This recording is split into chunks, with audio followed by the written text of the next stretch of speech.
And we're live. Good morning, ladies. So good to see you. Today, this week, we're talking about success. And who doesn't want success? We all want success in our life. We all want to be happy. And the good thing, and that we learned this week, is that we define what happiness looks like. We're the only ones that can define it. We're the only one. It can only start from within us. There's no one that's outside of us that can define what success is or what happiness looks like. We control all of that. And we talked about the children and how they look at happiness. And I've really encouraged you to look at your own definitions and how you're looking at life. And let's be more like the children, and let's be mindful of the words that we use. And let's take failure out. We don't fail anymore. It's all just a bunch of lessons and course corrections, and we're growing as we go through life. So that what we tell ourselves matters. It does. And the truth is, at this point in your life, you've had decades of creating different beliefs, creating different opinions for yourself. And some of them may be really good and they're serving you, and some of them may not be. And so today we're going to talk about limiting beliefs. We're going to talk about limiting beliefs a lot on this show because they can hold us back. Just like the words that we're using, that they matter. That's why we've dedicated Wednesday to words matter, because they do. Our belief system matters as well. Because what we focus our attention on, that becomes our reality. Let me show you. Think about someone that you were in a relationship with. This could be a relationship from way back when. It could be something more recent, whatever. Think about a relationship, and it doesn't even have to be, an intimate relationship. It could be with a friend. And I had to look at my phone because sometimes you know what? I don't, hold on. I did this yesterday too. I didn't have my microphone. It was all the way over there. I'm so glad I looked at my phone. Okay, here we go. Hopefully you can hear me better. So I want you to think about that relationship. And when you first went into that relationship, now let's say it was a friendship, what did you think about that person? The person's amazing. Let's say it was some guy you had your eye on, or some girl. You're like, this person is unbelievable. They could be an amazing parent. I want to have kids with this person. They're going to be fantastic. I can't wait for my parents to meet them because they're just such a good person and such a good provider, and they're funny, and oh my gosh, they just do all the things. They're so much fun. And then you get into a relationship, and what happens? One of the favorite things I heard recently, and I was like, I'm totally using this, is when a relationship goes bad, it goes to relationship. So have you had a relationship that's gone to relationship? And then all of a sudden, this person that was so incredibly amazing, all of a sudden was like boring. Like, this person doesn't do anything, just sits on the couch. Yeah, we go out from time to time, but it's boring. Yeah, this person, they don't even make that much money at work. They're not a good provider. They would be a terrible parent. Is there someone that comes to mind? I think we've all had that, because why does this happen? This person is still the same person. Sure, there may be some small tweaks, and sometimes we get into a little bit of a depression, or things happen in our life, and that happens, and we have to, work through those with the other person. But how can we be on one side of the coin, like, rah, rah, I'm so into this relationship. And then all of a sudden you're in a relationship, and you look at the person and you're like, I hate everything about you. I don't even like your smile. You have an awkward mustache. That was so terrible. Where in the first you were like, I love this mustache. It's super cute. How does that happen? I'll tell you why. It's because our brain is a goal achieving machine, and whatever you set your mind to becomes your reality. So if you say, this person is amazing, then you will find all of the reasons, all of the justifications for why this person is amazing. And then let's say some things start to rub you the wrong way. Maybe you got things in your own life going on and you're just irritated, like, with everybody, including this other person. And you're like, this person sucks. This person sucks. And guess what? Your brain is going to find all of the reasons for why that is the truth. Well, this person sucks because their mustache is just like it's hard, and when I kiss them, like it hurts my nose, and that's why. So it went from super cute to now it hurts my nose, and so it sucks. Same mustache, nothing changed. But the way you have told your brain, because we control our thoughts. Don't let your thoughts control you. If you let your thoughts control you, that's a choice that you make. So if you control your thoughts and you are saying, I choose to look at this person negatively, then guess what? That's what your reality is going to be. So the same comes true with our success. That is exactly how, when in our mind, whatever it is that we focus on, that becomes our truth. And sometimes we need to push past things we might not have justification for in our mind. I think of Obama, for example. Obama didn't have any Black presidents that went ahead of him. It's not like he could say, I've seen other Black presidents do it or other Black men or women do this. I'm going to follow in their footsteps. No, he was like zero. Zero had gone before him. And he was like, I'm going to be the first. You see, if Obama had told himself that I can't do this because no one else has, then guess what? We may not have had a Black president, at least when we did, because he would have had that belief holding him back. And what comes from your inside goes on the outside. So your beliefs start from within. You know how when you see somebody and you're like, they're not that confident, and you can call it out. You're like, I don't think they really know what they're talking about, or they just don't seem genuine. You might not always be able to spot it, but whatever's happening on the inside comes to the outside. It was like me when my life was a disaster. Guess what? Yeah. I couldn't hold the rest of my life together because I wasn't whole inside. I needed to make myself whole so that the rest of my life was beautiful. That's how that worked.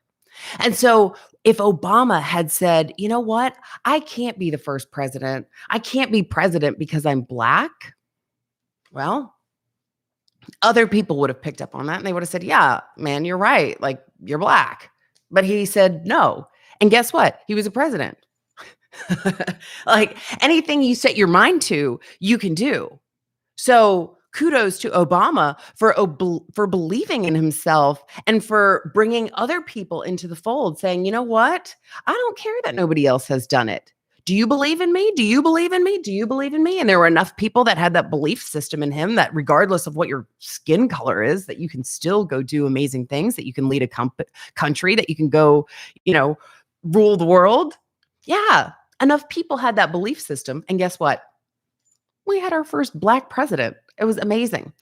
So there are certain things that we tell ourselves. And the truth is, we've accumulated these over time. We've had decades and decades of belief systems. And that's what a limiting belief is, something that you believe to be true.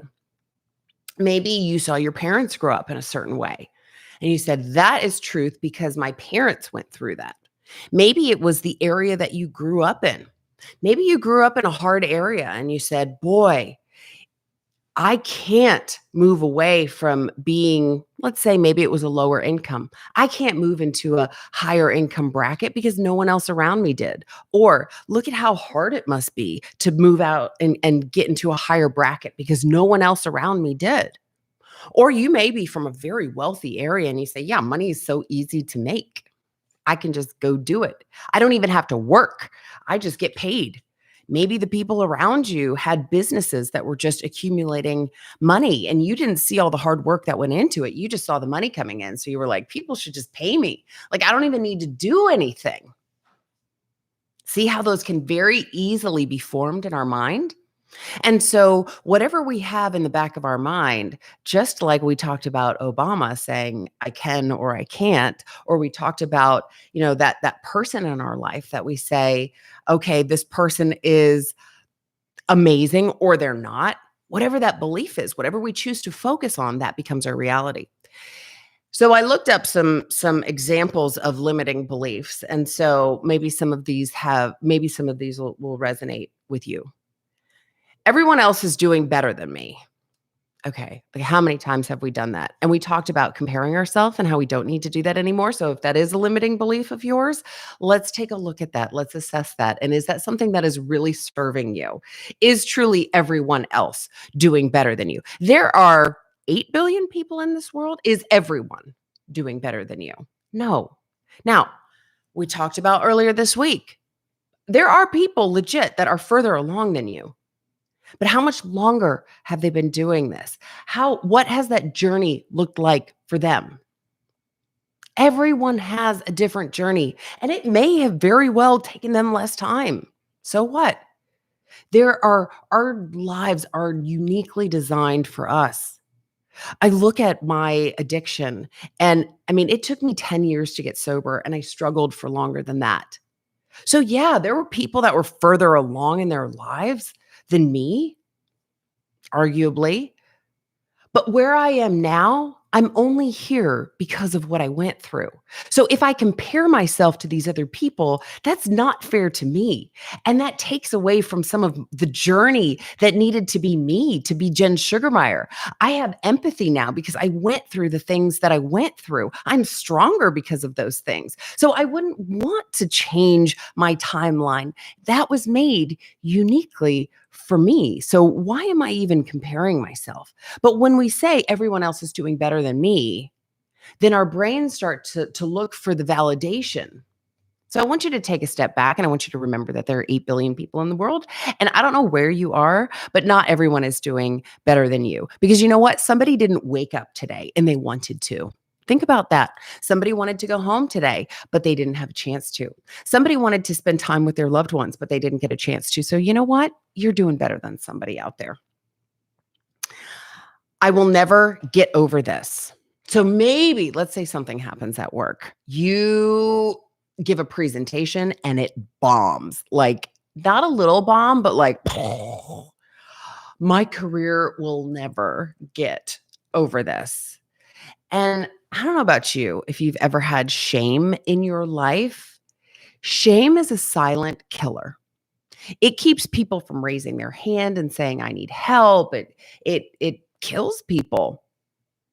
It is one of the worst feelings. If you have never felt shame in your life, oh my gosh, good for you.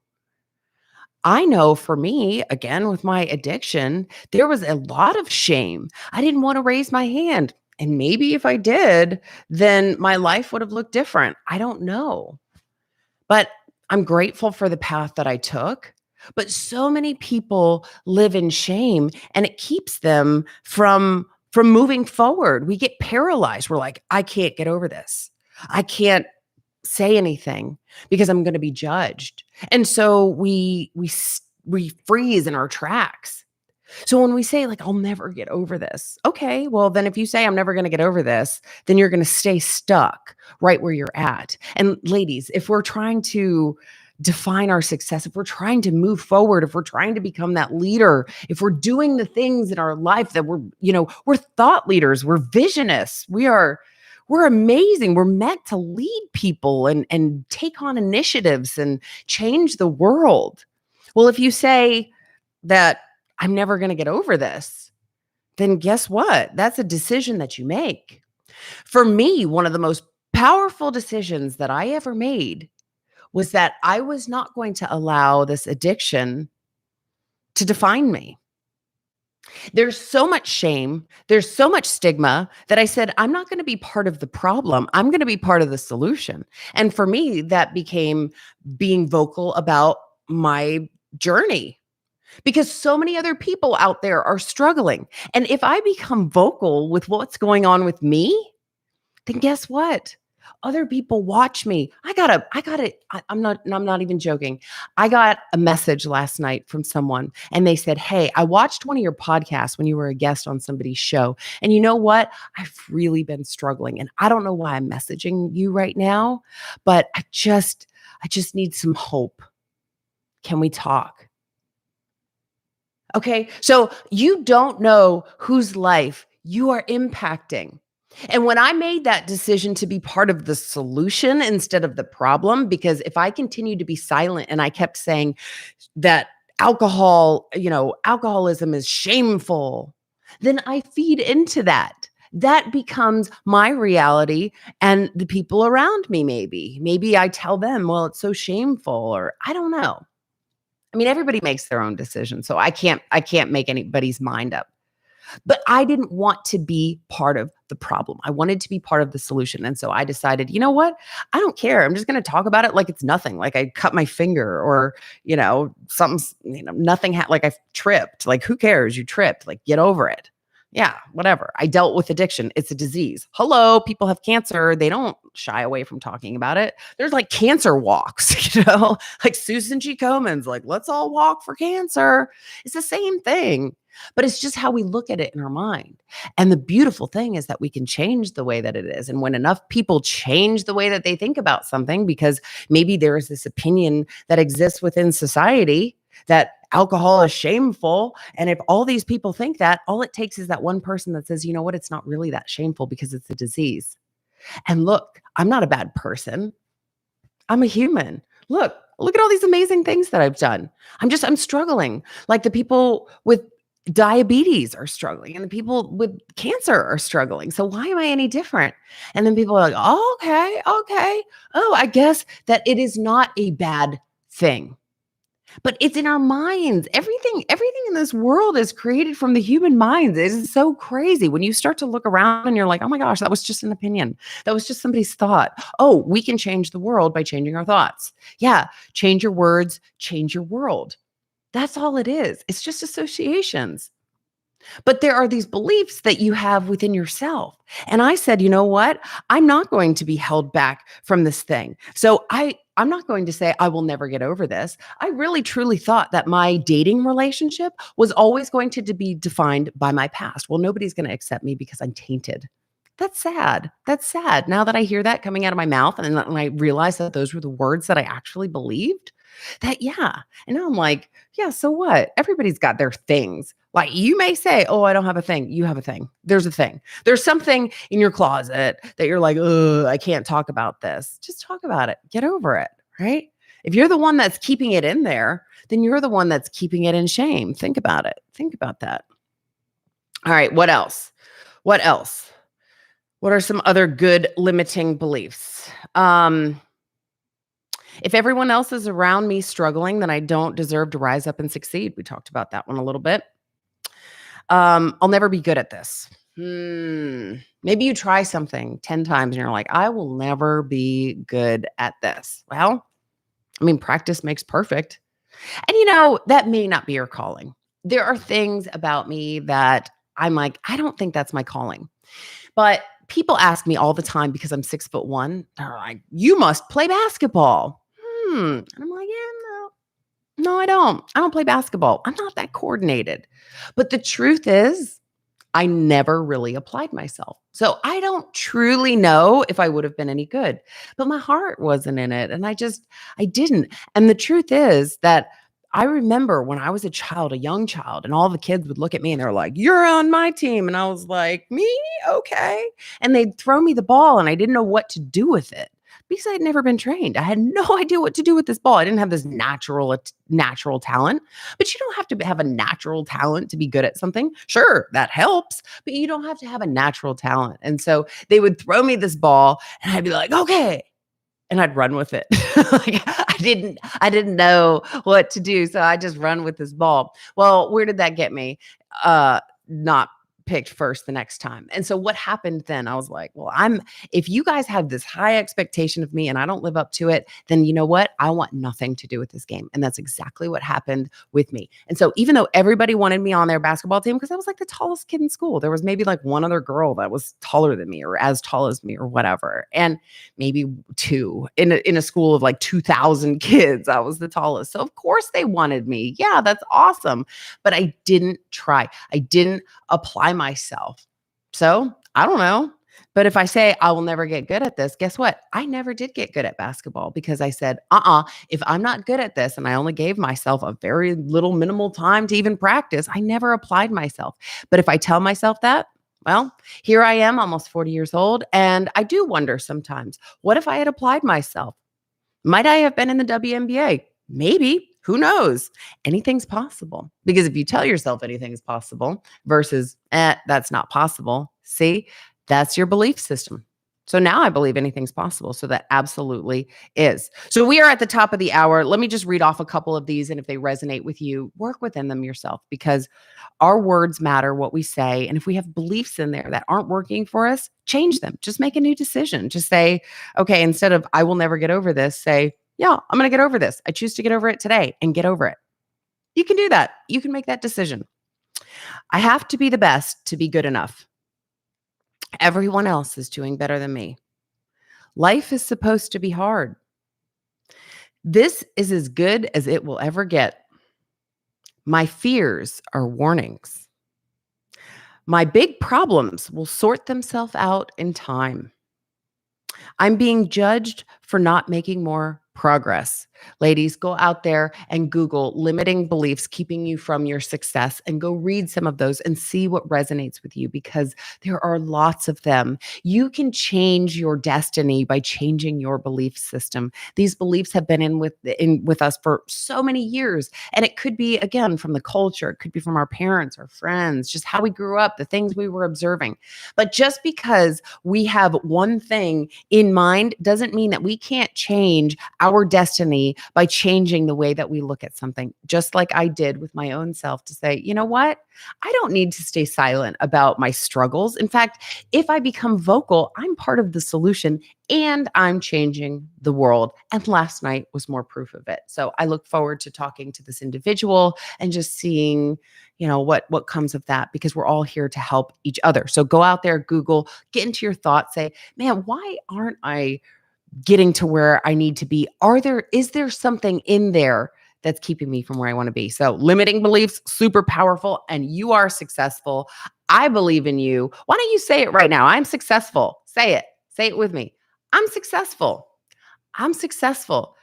I'm successful. And I will see you here tomorrow, Friday, 6 a.m. Central Time. It is F it. It's Friday. We're just going to be freestyling tomorrow. It's going to be awesome. We've been talking about success all week long. Make sure you subscribe. Make sure you like. I don't define the algorithm. It is what it is. We want to reach as many women as we can. We want to elevate. We want to get intentional about our lives and where we're going. So share this with your friends. I will see you back here tomorrow. And I'm coming up. I want the world to know I'm gonna let it show.